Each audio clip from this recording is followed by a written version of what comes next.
Good morning, good afternoon, and good evening. My name is Kernan Webb, and I'm a professor in the Law and Business Department at Toronto Metropolitan University.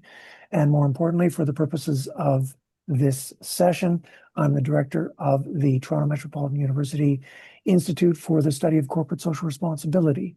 And as you can see here today, what we're going to be doing is exploring the feasibility and viability of a Canadian-led global middle power trade security digital alliance. And I'm very pleased to have alongside me Yash Kailash and Stephen Najia. More on them in a moment.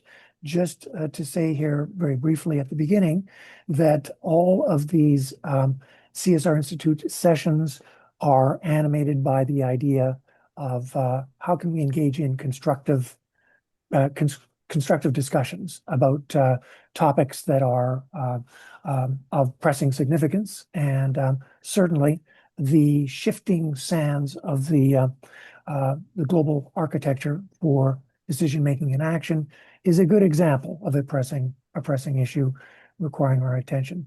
Also, just to mention that there are two fantastic student organizations here at Toronto Metropolitan University. I've mentioned them there on the slide, and appreciate their co-sponsoring. Next slide, please. TMU is Toronto is located in the Dish with One Spoon territory, which is a treaty between the Anishinaabe, Mississaugas, and Haudenosaunee that bound them to share the territory, protect the land. Subsequent Indigenous nations and peoples, Europeans, and all newcomers have been invited into this treaty in the spirit of peace, friendship, and respect. Next slide, please. All CSR Institute sessions are animated by this definition of social responsibility, which comes from ISO. ISO is a international body, but it is not an intergovernmental body, but it brings together governments, intergovernmental bodies, private sector, and civil society to develop standards that are designed to facilitate the ability for cross-border interactions of one sort or another. And they have literally more than 20,000 different standards. And one of them is called ISO 26000. And in that standard, which is more than 100 pages long, there is this definition of social responsibility, which was developed through a consensus process among those combination of government, intergovernmental bodies, private sector, and civil society. And as you can see here, that it's all about contributing in a positive way to sustainable development, taking into account expectations of stakeholders, complying with applicable law, and consistent with international norms of behavior. Not only integrating this within your organization, but also practicing it in your relationships with others. And that certainly is relevant for today's discussion. Next slide, please.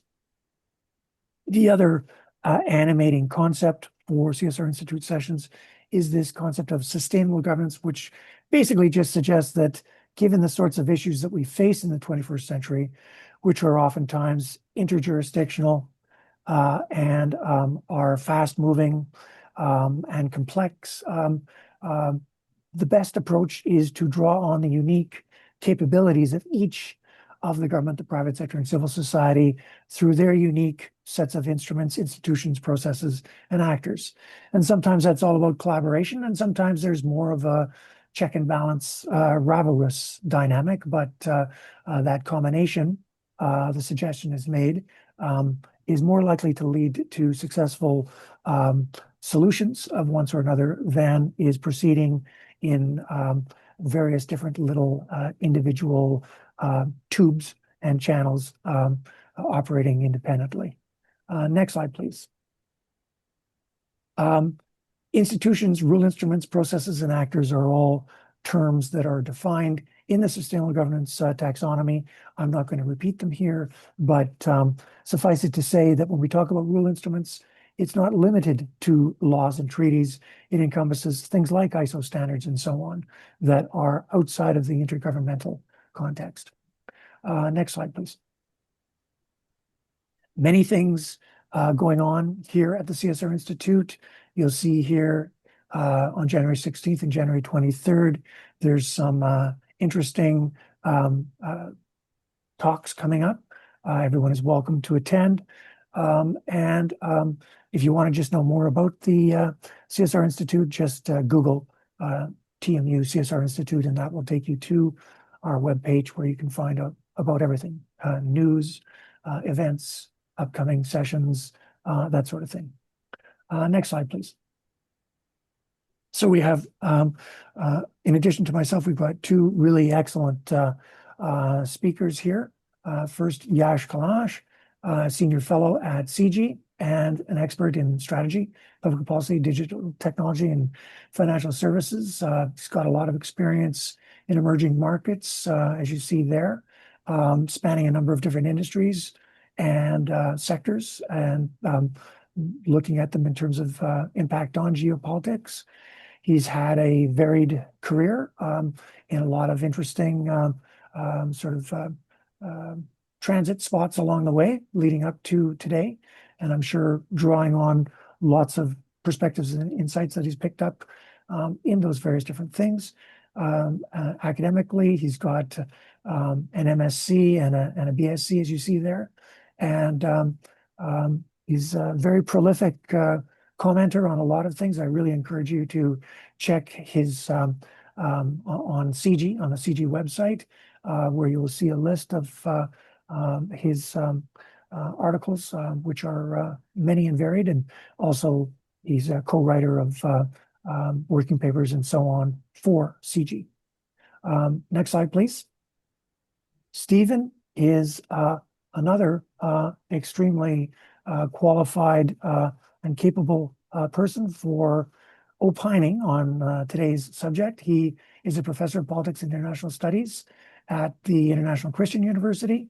As you can see, his specialty is in the Indo-Pacific geopolitical region, and also great power competition, how that dynamic affects things. And you can see he's holding a lot of appointments at very relevant institutes, and showing his sort of his affiliations. And he's also extremely widely published, and again, a very engaged guy. I find him to be very good just for bringing to my attention things that are going on. He's extremely good at doing that, in addition to he himself taking his own positions and opinions on things as they arise.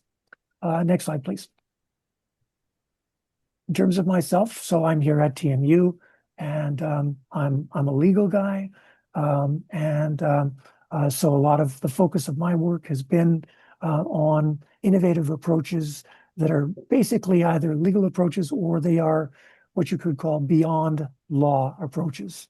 And I must say, my interest in this whole area of global interrelations, I feel a little bit like a plumber who's been down in the basement of a house working away on private sector CSR issues.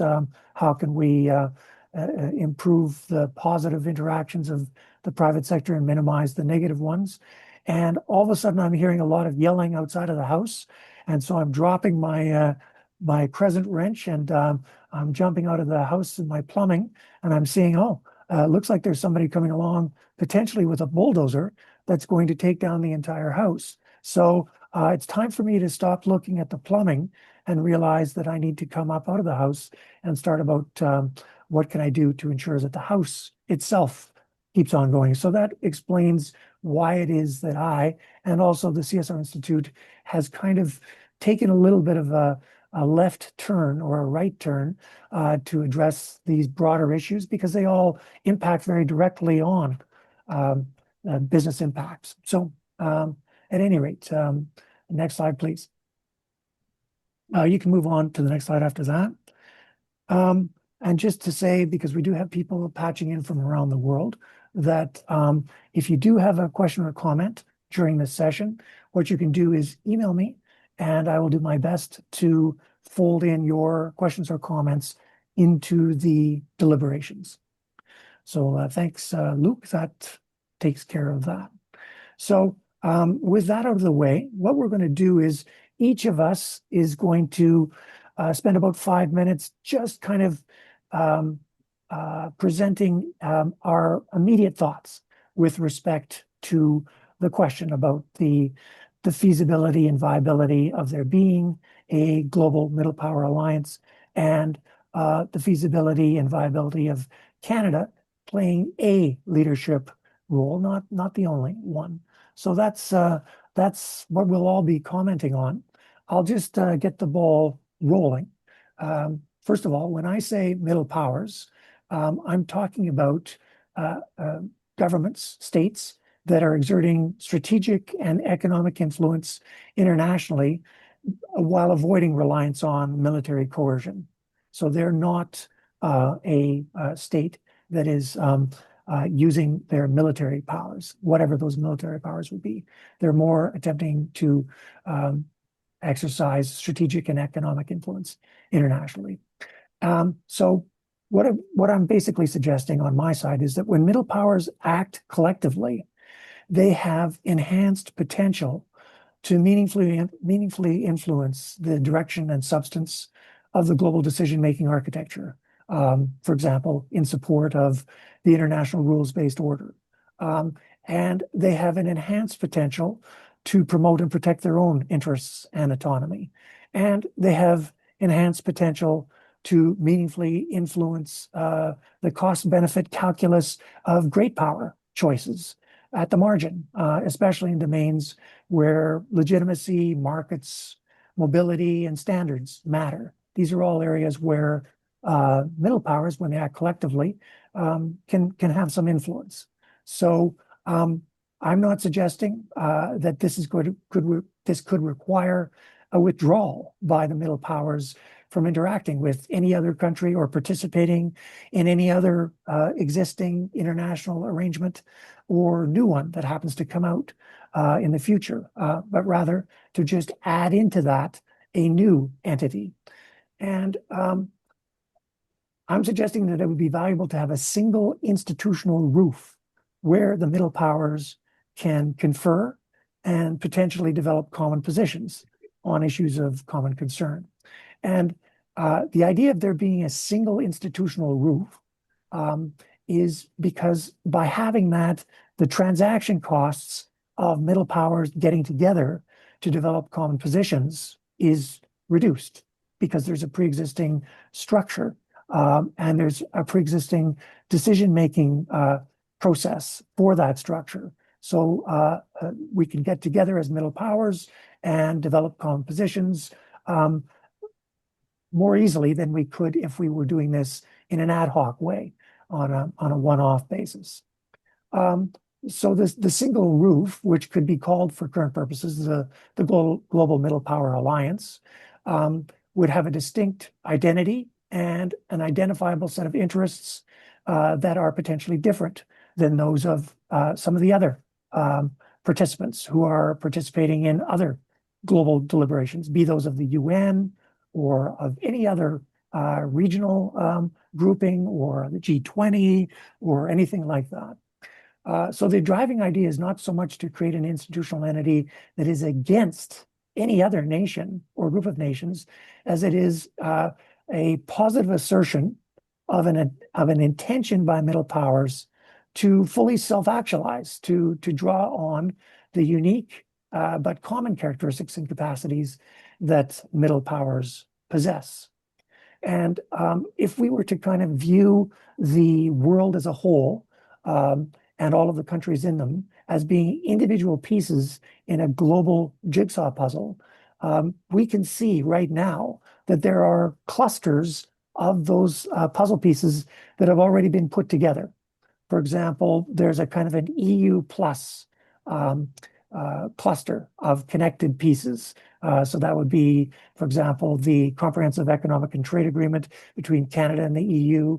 That would be the European Free Trade Association, the European Economic Agreement. That's a kind of a regional grouping from the north. But that's a pre-existing set of puzzle pieces that have already got together in some form of cluster. And then in the Americas, there's Mercosur, which is at this point Latin American in focus, but Canada is looking into potentially joining that. So that would be a America's regional grouping. But that grouping with maybe some additions and maybe some subtractions could be a second regional set of jigsaw puzzles that are already more or less together. And then in the Afro Indo Pacific Asia region, there are things like ASEAN, and there's also something called the Comprehensive and Progressive Agreement for Trans-Pacific Partnership, which is essentially there was an attempt to create a Trans-Pacific partnership, but then United States decided not to participate. So this Comprehensive and Progressive Agreement for Trans-Pacific Partnership decided to get together among themselves. So it's basically a fairly large grouping of Asia Pacific countries, but not the United States and not China. Interestingly enough, now the UK is joining that group. So I think they're going to have to move away from the Trans-Pacific nomenclature. But the point is, it's another pre-existing cluster. And what I'm suggesting is these sorts of regional clusters could perhaps at first instance just come together and realize that they have a lot in common. They all support the international rules-based order. They all have sort of positive positions with respect to low tariff trade. They're all concerned about security. They all are concerned about perhaps digital power being too right now focused in other countries, and those other countries therefore having too much control over what the middle powers do. So maybe by getting together, they can work away on having some sort of a capacity of their own. So that's essentially what I have in mind. I'm not thinking that the first thing that would happen would be that the countries would get together. I was thinking that perhaps think tanks, designated think tanks from each of these regions would come together to flesh this out. And the reason why I'm suggesting that the think tanks come together before the countries do is because there's the possibility that other countries that are not part of this potential coalition might want to engage in some sort of punishment of any sort of idea of the countries coming together. So why not just start with not the countries coming together, but rather think tanks from those regions coming together to sketch out what it could look like, next steps, and so on. So that's basically kind of argument in chief, as they say in law, for where I'm coming from. And I'll pass things over now to Yash, and Yash can present his particular perspective. Over to you, Yash, and thanks very much for joining. Thank you. Thank you for inviting me, and thank you for having me, giving me this opportunity to talk about this.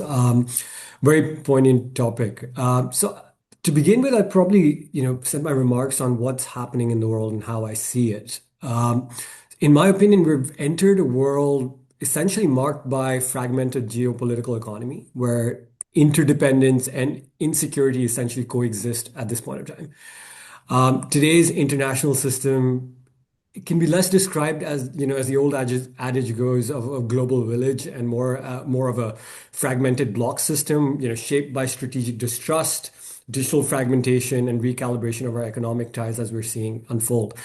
So what this raises, in particular for middle powers and in particular for our session, Canada, is a critical question. Where is the place for these countries in this world system? And for me, it's not if Canada has a role, but whether it is actually prepared politically, diplomatically, economically, and institutionally to act in this, in this environment with coherence and credibility, and and essentially create a strategic position for itself to be able to take leadership position. Now, in our article that we co-wrote, we laid out, some of the reasons why we think Canada has a significant role to play. Canada obviously enjoys a significant reputation as a trusted and neutral actor in global politics. It has, a certain amount of geopolitical positioning in being in North America, having strong political ties to Europe, and deepening connections in the Indo-Pacific. Obviously, Canada has had historical, experience of leading initiatives at the multilateral level, so that's there in that sense. And Canada also has, and what I would call normative influence on the world with its democratic institutions and essentially a good education system, digital infrastructure, which has obviously created a niche for itself on the geopolitical chessboard. But in my opinion, where Canada is right now is also an important question to assess is does it have a domestic capacity to be able to build out this institutions and its strategic place in the world on the geopolitical lens. The second point is how does its relationships with the great powers, not just the middle powers, align? So when we're talking about in our paper we mentioned the U.S., Russia, China, and a rising India.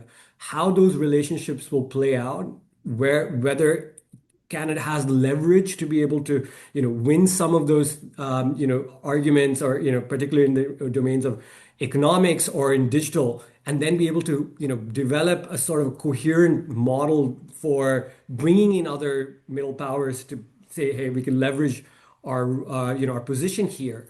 That's something that stands out to me.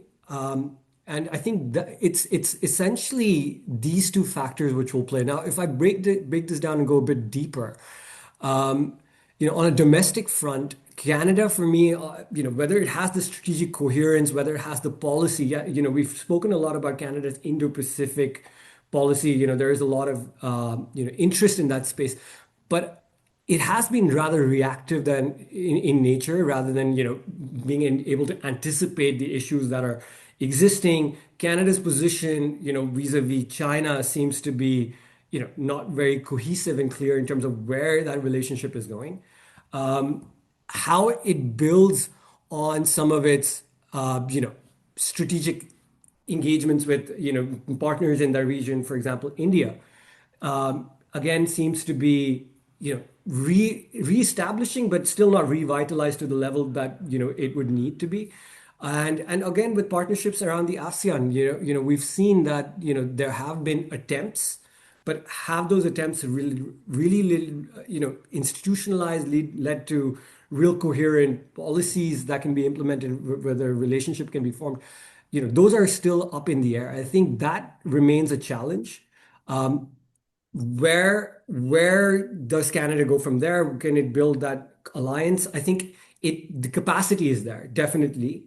One of the areas that I see is in the digital economy realm. A lot of the critical technologies that we talk about, whether it's AI, whether it's quantum, they're all built on the foundation of critical minerals and rare earths. And that is in abundance in Canada, and a lot of those strategic elements. And I think that's a position where Canada can really play an important role to be able to bridge some of that technology into the commercial markets that exist in the Indo-Pacific and build alliances in that space. How it does that, how it can, sort of use its current stature, that's something that needs to be, opened up. And that's a domestic discussion as much as it's an international geopolitical discussion for Canada. So I'll stop my remarks there for my Great initial points. remarks. Yeah. Great points, Yash. Over to you, Stephen. So again, thank you very much for this great opportunity so early in the morning here in Tokyo. You know what? I think I want to link a bunch of different ideas because Kernighan talked about international order and brought up this idea of sustainable taxonomy, which was an important part. And then I think Yash really, I think he was hinting at what I wanted to say, but Anthony Gramsci, a famed political scientist, talked about a new era of upheaval. The old world is dying, the new world is yet to be born, and now's the time of monsters. And I think what he was referring to is that the international order that we've become used to and we've prospered as Canadians is almost dead. And I think we're moving into a space, an interregnum before a new international order, that we need to be active in positioning and shaping the possibilities for the next order that's coming. And this very much links to what I think Yash was saying, that Canada needs to create the domestic institutions and the domestic strategic coherence to be able to shape the actors rather than being shaped by the big actors, whether it's China or the United States, Russia, or India. So I wanted to put that on the table because I think that's really, really important, and that links to the sustainable taxonomy that I think that Kernighan mentioned, this idea of rules and institutions. I think that was the words he used. Right now, we see a breakdown in rules and institutions. And we see it most significantly from our most important long-standing partner, and that's the United States, using its economic leverage to shape domestic and our international policy in Canada. Some of this actually is for the good of Canada. Some of it is really painful, and some of it is problematic. But I think that we now are in that interregnum where great powers are using their assets to compete with each other and to pull different partners in, and that includes Canada. And that raises some real questions: is what does Canada want to do moving forward? Which partners is it willing to work with? And I'm going to come back to this because I think a global alliance is probably very difficult, and creating a global institution is very difficult. And this goes to the point that I wanted to stress, is that I think when we think about middle powers, Iran is a middle power. Turkey is a middle power. Indonesia is a middle power. Vietnam is a middle power. South Korea, Japan, and Canada and Australia are all middle powers. But of course, how they see themselves and their political institutions are fundamentally different. And as a result, creating a global alliance of middle powers may be problematic because Iran and maybe Turkey will have oppositional positions on many different areas, where South Korea, Japan, Australia have probably alignment with Canada. And I think as we think about these partnerships as middle powers and what is the possibilities, then I think we need to think about what kinds of middle powers may exist. And this may provide more keys for Canada in terms of some of its cooperation. And I think it's those powers that have strong security partnerships with the US is potentially one. So it's South Korea, Japan, Australia, the Canada. They have strong partners with security partnerships with the United States, which tends to shape their choices. And I'm going to come back to this. Then we have countries somewhere in the middle. India, really, in terms of how it's going to negotiate an incoming world, will need to lean towards the United States. But it's certainly not having a security partner with the United States. It's historically not going to do that because of domestic values that have emerged as India became an independent state. And then we have oppositional powers like Turkey and Russia and Iran. And I know Russia may not be seen as a middle power because it has nukes, but that's a different story. But these three categories have already shaped behavior. And if we think about the behavior since Liberation Day of many of those partners that I've mentioned, those with security partnerships have really defected in using the vocabulary of the prisoner's dilemma to the United States. They've succumbed to the pressure, understanding that the relationship with the United States is their priority partner. And they've chosen defection towards the United States over a middle power coalition to shape the United States. Japan, South Korea, Australia, the EU, they didn't come together to say no to Mr. Trump. They actually signed individual deals. So those countries are in a position to suggest that they value that partnership more than they value others. In the case of the same countries, when it came to economic pressure by China, they did resist. They did form a middle power coalition. So the coalition building of that particular set of countries will be shaped by who is their security provider. And they see China not as a viable partner. India is interesting because it sits in the middle. It's not siding with the United States. It's resisting the tariffs, and it's resisting pressure from the United States to cut off relations. And that's because it's not so dependent on the United States. But over the long term, that may shift. So then we have those other countries that, again, just are not able to form middle power coalitions with countries. So as we're thinking about these key questions, is a global middle power alliance, is it possible? I think we need to think about, rather than alliances, we can use some models such as the Quadrilateral Security Dialogue, which is really an informal grouping of four countries. We use the term mini-lateral, and they sometimes have leader summits, but they agree to cooperate with no binding positions. And it's more of a functional form of cooperation on specific issues. So we've seen them cooperate on healthcare in terms of vaccine production, on some infrastructure connectivity, on rare earth cooperation.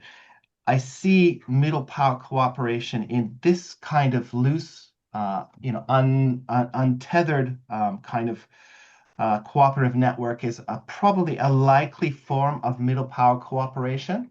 But it will function in those kinds of categories of those that have partnerships with the US, those that lean towards the US, like India, but really want to maintain a position in neutrality, and those that really will not cooperate with, I think, those countries that are setting the table of the whatever new international order is coming. And that leads me to my final conclusion. And I really loved how Yash said this.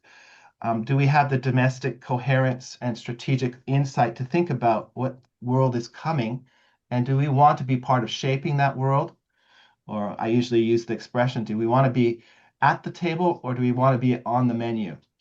And in that sense, I think the middle power coalitions that we need to be thinking about will be aligned with the US positions in many cases, but they will be active in shaping US positions so that they're setting the new international table to meet their trade interests, to meet their security interests, to meet their digital interests. And as I look at Canada's position, I think that alignment with the United States and other partners that have similar interests will be the driving force behind shaping a new international order and resisting one that was probably driven by authoritarian states. And I'll stop there. Thank you. Excellent points from both you, Stephen, and Yash. Let me just start the ball off in terms of now having much more of an interaction. 100% I'm in agreement that Canada needs to more kind of get their act together in terms of understanding where is it that we can have influence and how is it that we can exercise that influence in a way which is realistic. I think that's very true. And there's much that can be done domestically to align with what we're doing internationally. For example, what we're doing in terms of security, what we're doing in terms of digital, what we're doing in terms of trade, and so on. So there's much that can be done and is being done. And you see a great deal of bilateral work being done by Carney now with bilateral agreements around the world on a number of different issues. And we're seeing around the world elsewhere. We're seeing, for example, in the last couple of days, digital agreements and alliances taking place with the United States conspicuously not being there, but other Western countries all getting together. So I guess where I'm coming from is I don't feel as if right now just continuing to proceed with an ad hoc approach of let's pick up the phone and we'll talk to Australia and Japan. Let's pick up the phone and talk to EU now is really fully realizing the potential that middle powers play in terms of their influence. I'm not suggesting that this is some sort of a showdown at the OK Corral, but I'm suggesting that at the margins, if there is an ability, an easy ability for like-minded middle powers to get together. They have a home, they have an identity, and let's say a week before the G20, there is a meeting of the Middle Power Alliance. And what it does is the United States is not at the table, Russia is not at the table, China is not at the table, depending upon how we define it. India is or is not at the table. But there's an agreement that this is the position on this digital issue, which is an issue of tremendous concern to everybody in the middle powers.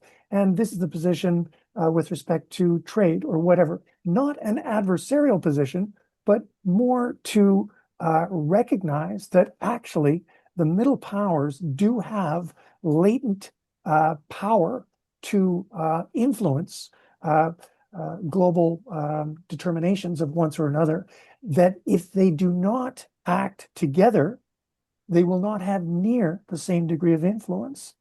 And as to exactly what on any particular issue, how this would ultimately manifest itself, that I would like to leave entirely open. But I'd like to say, let's create the roof. Let's start off by bringing together known regional entities that are more or less like-minded. So Iran will not be there, and Turkey will not be there. But there will be, and incidentally, in my definition of a middle power, neither of them would qualify as middle powers because they are exercising military powers. So that disqualifies them from this particular middle power definition that at least I have. But they could come together and they could reach positions on things if ultimately in the future that takes some form of, say, a treaty or something like that, so be it. But what it is now is it's a distinctive identity, middle powers. It is a distinctive label, middle powers. It is a distinctive place on the map for middle powers. And how it is they exercise that is open to negotiation on an issue by issue basis. I do not feel that Canada is and should be the leader of this alliance. I view them as being a important connector, right? They are geopolitically in the north, but they're geopolitically also Pacific, right? They're also geopolitically Americas. So they're in a connecting position. They don't have the credibility that they once had, but Canada does have credibility as a kind of a broker. But there's similar sorts of countries in each of these other regions that could also be playing leadership roles on a sort of a region by region basis. And what I can see is that those countries would play that role at a regional level of gathering together. So then there's these summits, global middle power summits that bring these parties together. It could involve many other parties. I would suggest that there would be, let's say, if there is a G20 meeting and a week before the G20 meeting, there's a meeting of the middle powers, there would be a side meeting, an integrated side meeting with middle power private sector and middle power civil society. Because at the end of the day, it's that combination of the countries in the middle powers plus the companies in the middle power plus the civil society organizations that would ultimately be able to exercise some degree of soft power influence on what other configurations of powers are doing, great or otherwise. Maybe if, yes, can I jump in here?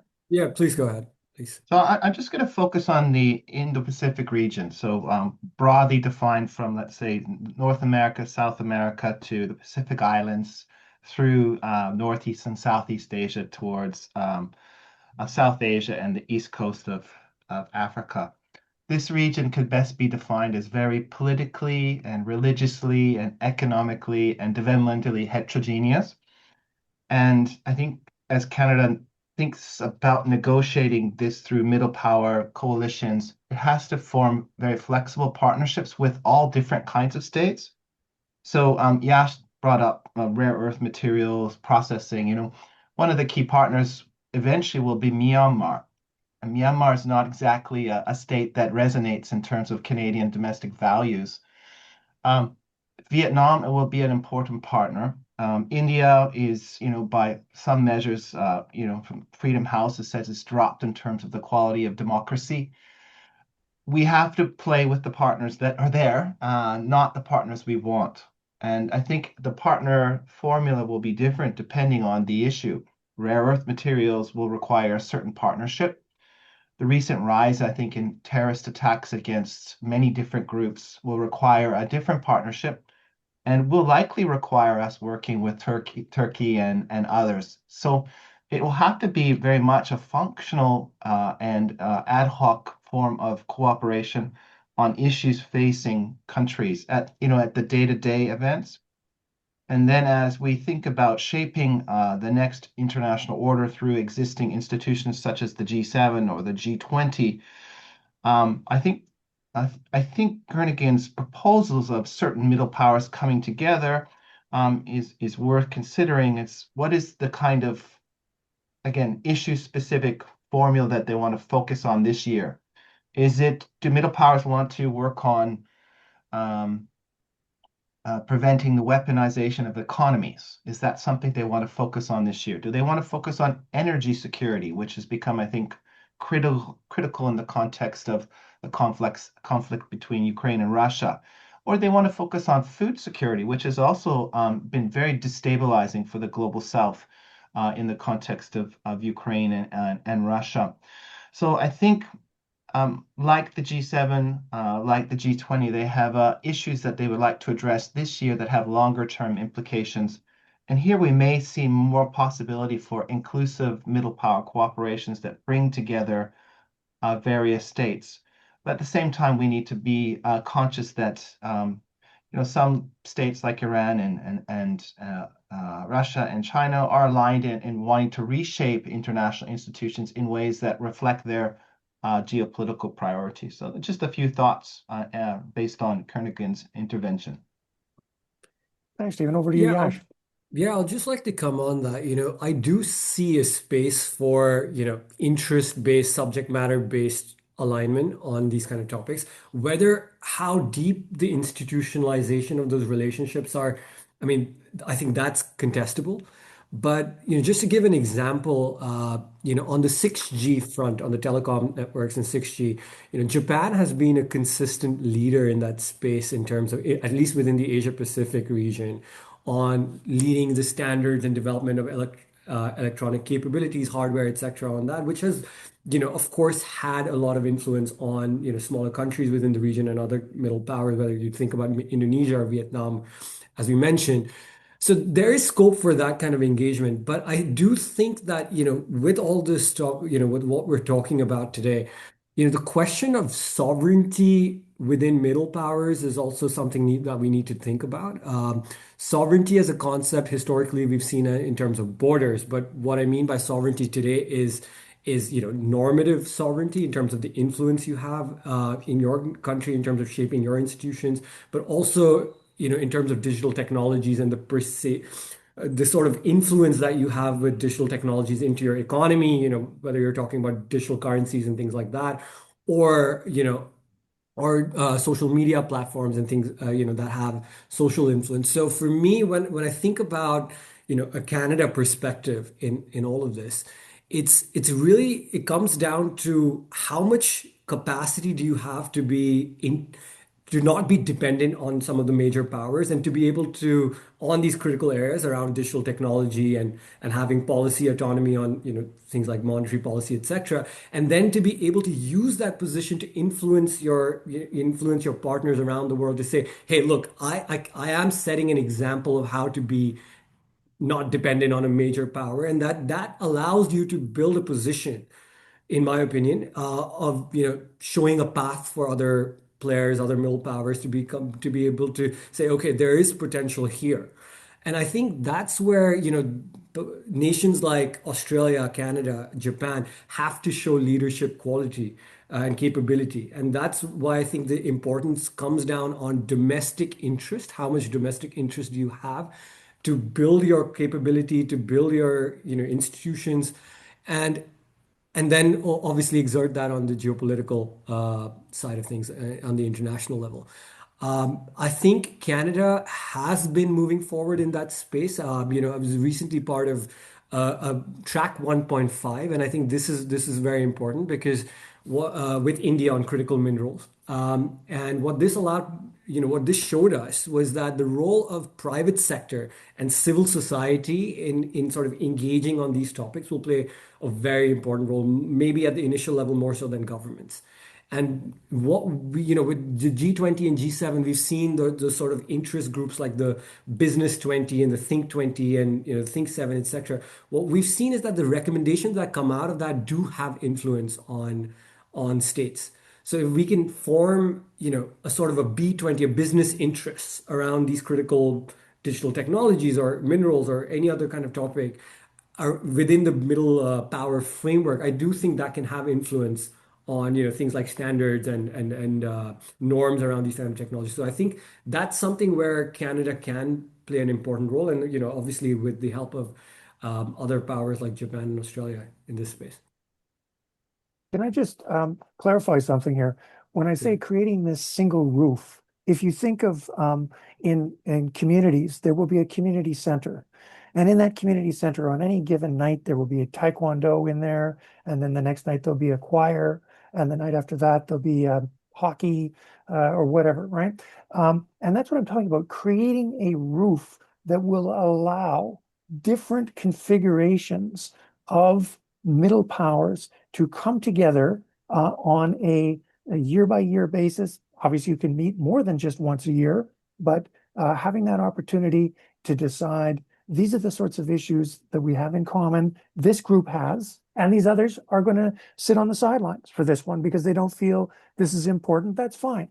But create the space, create the name, create the identity called Global Middle Power Alliance, which allows, facilitates, reduces the transaction costs for on a issue by issue basis something to emerge. And this could grow into something bigger, or this could be stillborn.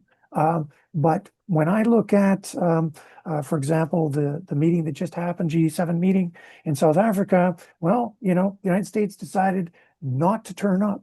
And as a result of them not turning up, the meeting went extremely well, right?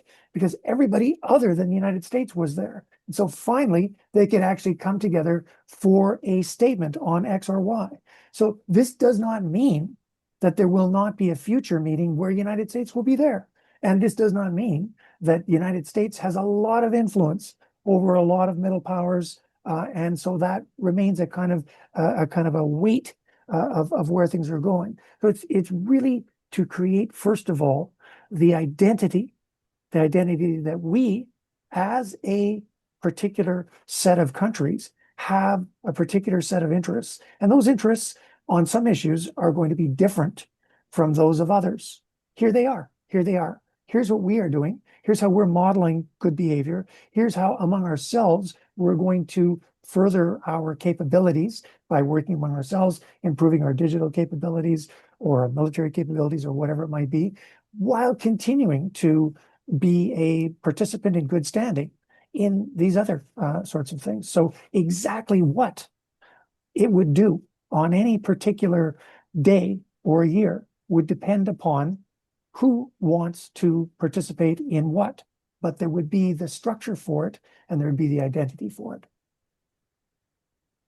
I have a point, Kieran. This is for discussion. Yeah.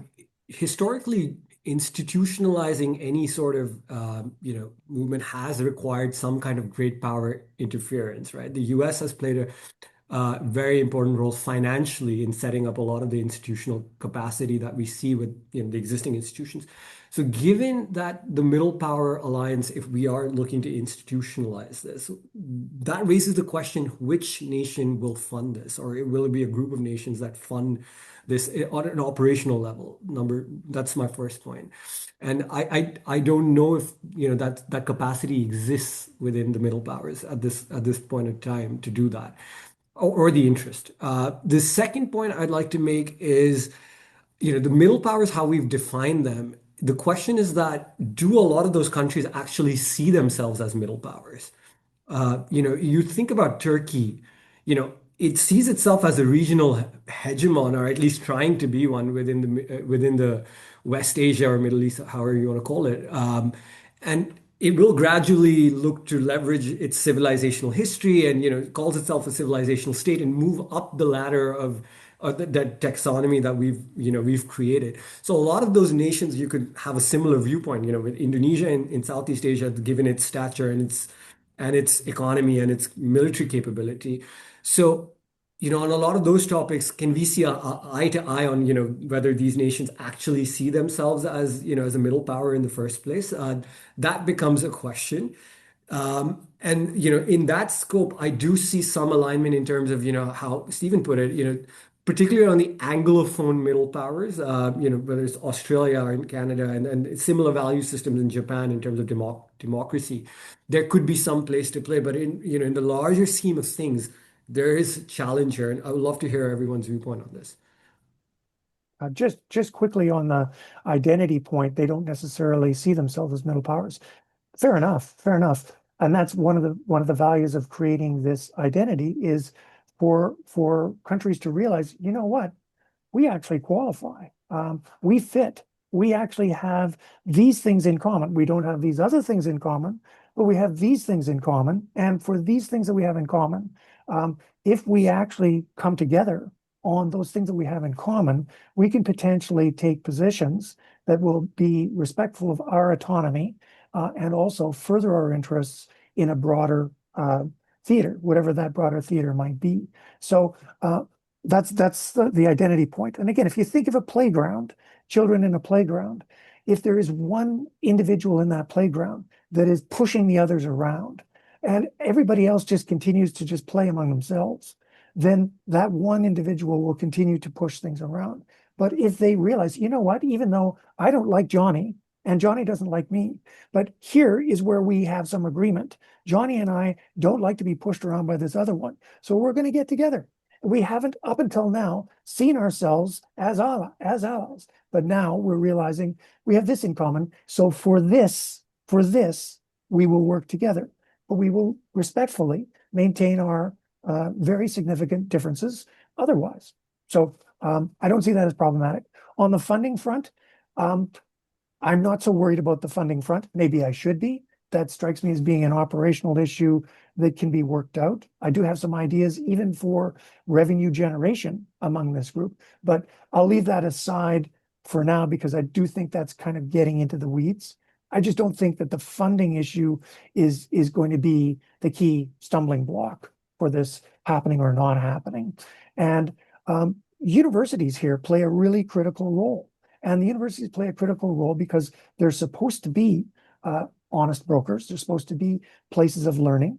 And so universities, I feel, could play a very important role as exploring these ideas, bringing people together and so on, and not being the countries, because if it's the countries that go through this initial exploration in name, then they are opening themselves up to a possible some sort of punishment of one sort or another. But if we just have the universities getting together, the think tanks of those universities getting together, that is less problematic in that regard. And they can basically set the table for something that then can take place if and when others feel it's time now to come to that table. Well, I think there's some existing models out there that can help us think about how different kinds of middle powers cooperate. So ASEAN is an interesting model. It's a consensus-based decision-making organization that moves forward only through the lowest common denominator. And they've had, I think, a lot of success by building dialogue over the past 60 years. And this is the strength of the organization. They know each other, they know each other's behavior, they know each other's limits. And they generally try to preserve their strategic autonomy by working together to not be bullied by bigger power. So this is an interesting model. And I think we've seen them be proactive over the past month, actually, with regards to the China-Japan friction, with Prime Minister Lawrence Wong actually stepping up and saying publicly, and this is actually a miracle in Singapore's context, because Singaporean leaders never say anything. He actually said, Japan is the most trusted partner in Southeast Asia. So this is a potential example where we use this kind of model where on a particular issue, maybe middle powers will converge and push back against a particular issue and use their collective weight to obstruct another state.